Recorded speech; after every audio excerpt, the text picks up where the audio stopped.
Walking alone, the streets are empty.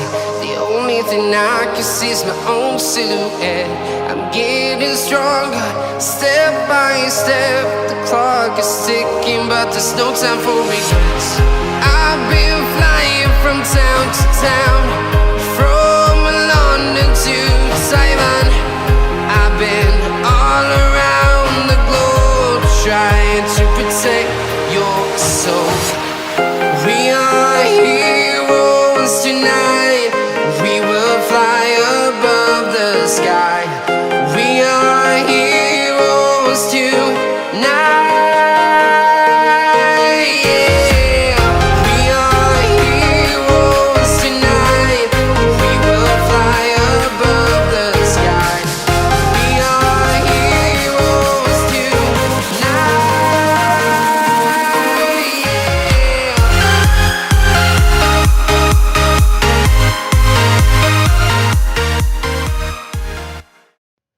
Hello, I'm Joey, And I'm Christian, and and we we are are the the Brothers Brothers of of the the Sword. Sword. Today we are discussing Elrond half-elves, twin sons, and whether or not we believe they could have played a bigger role within Middle Earth as far as Bilbo, I think when they were younger, and into the Lord of the Rings series. Because I know towards the Two Towers and Return of the King, they played a huge role as far as writing with the Men of the West, uh, also known as the Rangers of the North, um, in coming to Aragorn's aid with for the Battle of Five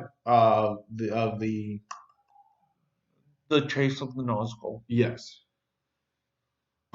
which was a huge part of their thing. But before that, they are not really mentioned much in the movies. I think they're mentioned a couple times within the books, between that time and later on.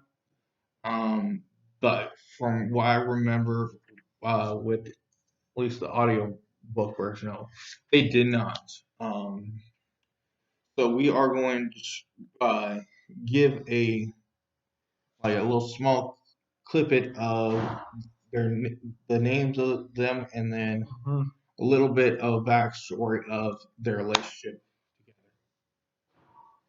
Okay, so the first one is called Elrohir, and he's the son of Elrond and Celebrian, and the identical twin brother of together. okay, Sorry about that. okay, and the identical twin brother of Aladon. On on Aladon is, and they're both elf people. Well, Elrohir, his name means elf horsemaster, and Aladdin's name means elf man, and and he is also the son of Elrond and Celebrian in terms of Aladdin. Aladdin and Elrohir remained in Imladris during the Fourth Age, and since they did not accompany Elrond over the sea, they seem to have chosen to become mortal. So that was during the Fourth Age, after the War of the Ring. But during the uh, actual uh, their younger years, they were a part of many hunts after. Well, let's start with what caused them for this. So for that, they had an altercation where their mother had got captured by orcs. And they ended up going rescue her, but fortunately she passed away from the wound. And since then they had uh basically had a deep hate for orcs and would go anytime they would get a chance they would go on hunting parties to literally exterminate any orcs, goblins, anything in the area like that. And so they grew to have a deep resentment towards orcs and goblins, more towards orcs because they were the ones that were generally involved with the capturing of their mother. Um, but later down, they basically met Aragorn within between when he was a young child and got brought to uh, Rivendell, and through their connections, they ended up becoming very close with Aragorn, Gorn, and they had a relationship where they would take him out and go on hunting parties, teach him the ways of the world, how to hunt, how to fight, how to survive, all that good stuff. But the thing is that the movies it did not show any of them. They didn't even mention when they were at Rivendell, which I think was a huge miss chance for that. I think that they could have done that. Missed opportunity. Yeah, huge missed opportunity. And the fact that I believe in the book compared to the movies, it was there. So between the books and the movies, there was a thing that was altered, and I think that was a horrible move on the Peter Jackson adaptation because who met Frodo and the company when they were in the forest and after Frodo got stabbed? It was not Arwen. It was the twin sons. And some of the problem that arose, some of the problems that arose with that is everybody wanted to see Arwen sooner than when she was introduced. And to be honest, I think there was only one reason for that. And y'all know what it is. It's not just to see a pretty face within the movie. Where they could have had a better opportunity and more to put in as far as and had more of a better storytelling if they would have kept true to the story because with the twin sons of Elrond, they had a huger role within the background as well as in the Lord of the Rings than Arwen ever did. Only thing she did was try to leave for the Undying Lands and appear to Aragorn on his Aragorn. yeah when he was dying by the river through visions and stuff. At least through the moves. Did they do that in the books? No. That's the other thing. Like they mess things up. I understand you want to see a pretty face, but it takes away from the true portion of it, which I think was the fact that they could have been used a lot more better. As far as the backstory, I think that they could actually go on and make an actual mini series just on the twin sons of Elrond themselves. I would watch that for sure. Okay. Anything to add in? Uh, with the twin sons, and there was a lot going on in the history of Middle Earth that was not in the histories of Middle Earth mainly in the in the middle four books because there were five books before the Lord of the Ring books of histories of Middle Earth, and it discusses a lot of what Elrond's sons were doing, and in story format, told by a different elf that decided to stay. I think it was one of Aragorn's descendants, mortal descendants. But yeah, they had a bigger role. They were going. Uh, One of the missed opportunities that Tolkien missed himself is he could have had more. elven rings. He had plans for goblin rings, he had plans for orc rings, he had plans for hobbit rings, halfling rings, things, but he didn't do all of that because I think that would have been a little too much. Like, And the other thing is that the hobbits weren't supposed to be unknown to the outside world for a lot of people. The dwarves, the only way they knew about hobbits is because Gandalf introduced them to them. Along with the elves, they had some, uh, hints of them, but for the most part, the big folk were unknown to the hobbits. and And one of the big problems that Tolkien was having at the time of writing about a lot of his stuff, including the sons, because he wanted a bigger role for them, at least their own chapter or something going into their backstory in like the appendices or something. He wasn't able to do that because people would pester him about stupid stuff that wasn't related to the story and what he had planned for all the stories and stuff. He was more worried about the language, the storytelling, the names, the genealogies, everything that didn't have to do with like geography or physical things, and were just spoken word heard unless it was like the One Rings or the One Ring and other such things.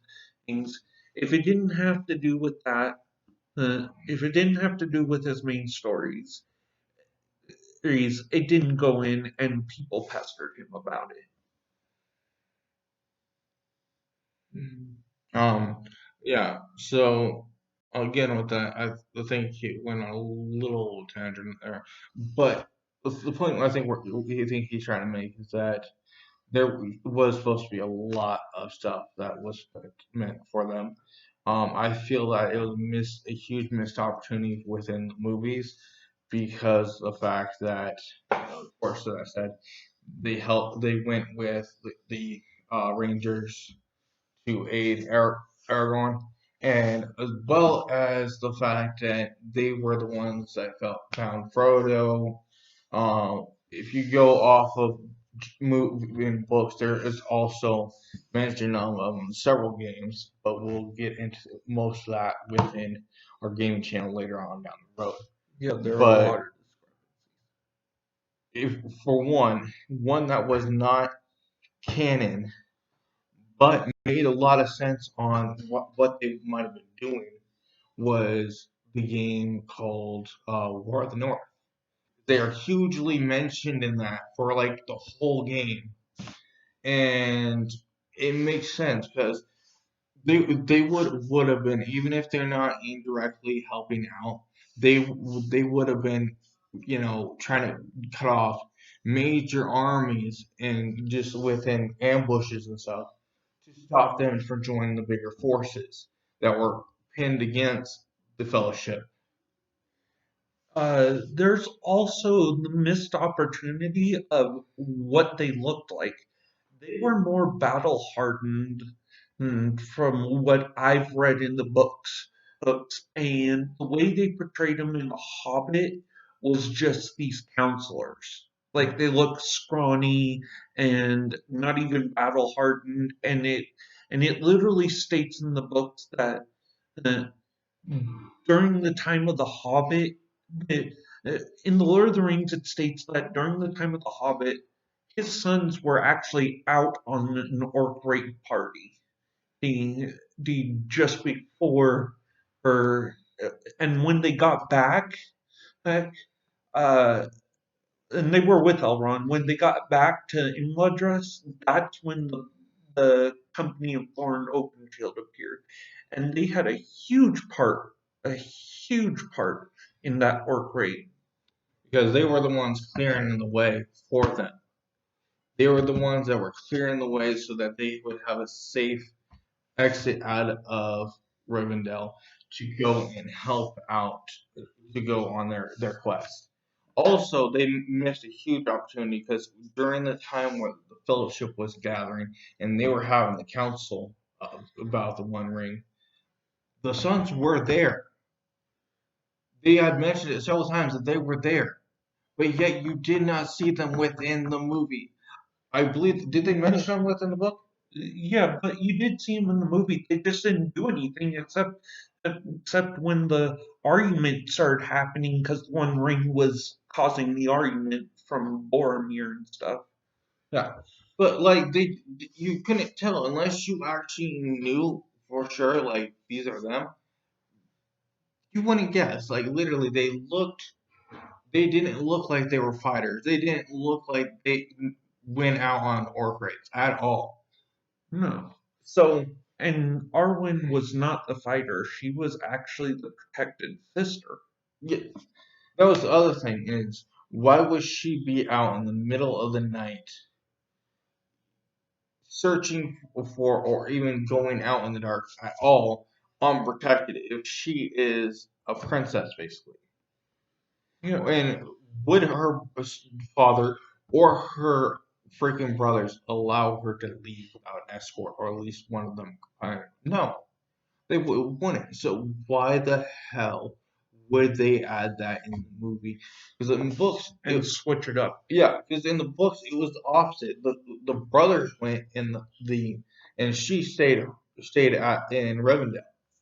Other thing is with that is that twin sons Elrond were also um they had a huge role within helping out afterwards. But the real question here is, what could they have done more with them to make what kind of things do you think they could have been a part of more? Even if they were just stationed out of Rivendell, what kind of things could they do more to actually help the company of the One Ring, or if what they could have done more to just provide help to in general. Yeah. And that almost wraps us up. The question of the day for this particular subject is, what do you think? In your opinion, right? Type in the comments below what you think that should have happened with Elrond's sons, but didn't.